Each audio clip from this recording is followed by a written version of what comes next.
Hey leader, do you want to know what is the number one thing that will stop your team dead in its tracks? And also the thing that could turbocharge 10x your team's effectiveness? And it's the same thing? Well, stay tuned and you will find out in part 1 and part 2 what it is and how you can deal with it.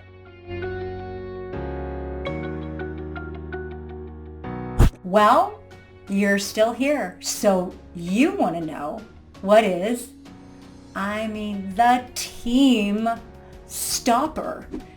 So here's what it is. It's accountability. I know. People are like, ooh, accountability. And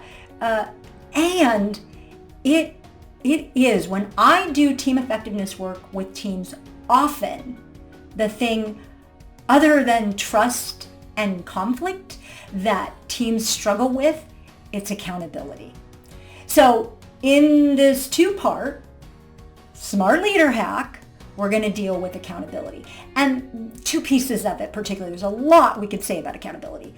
One is about the buzzkill around accountability. And it's more about when we're unclear about it. And 2, in part 2, will be about holding accountability for your team and how it behaves.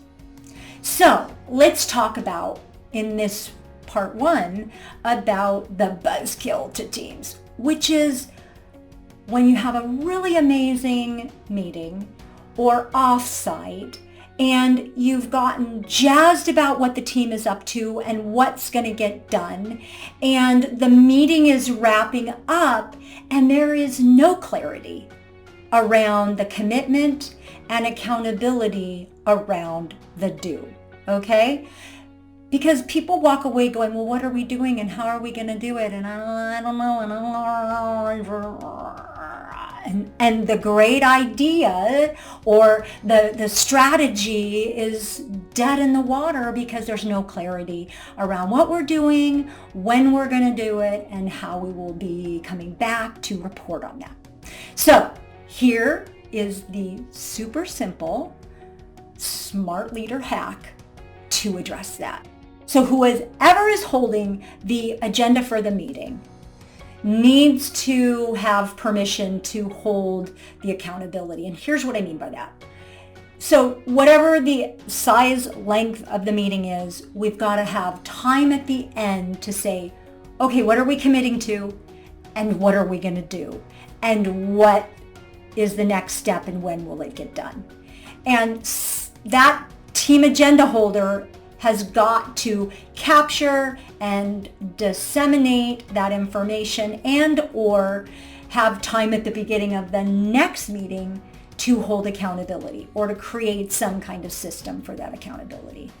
And if you do that, people are jazzed, then clear about what we're committing to and clear about what are the do's when we walk away. And you give time before the meeting is over to have clarity and portion out what's going to get done by who, by when. All right. Then next meeting, we come back and we just check in on the accountability around that. I know that's hard. I get it. Have my own stuff about that. We all do. And yet, if you want to make things happen, you have to hold the accountability. So we're going to give you a worksheet to work on that. We're going to set parameters and help you set context for how to do that with your team. And do it as a leader. It's not about, oh, you're bad, you didn't do it. That's what we think of as accountability. Accountability is actually creating the circumstance whereby which people can come back and say, I need help, I don't know how to do this, I'm getting stuck, and get support and or celebrate they did it.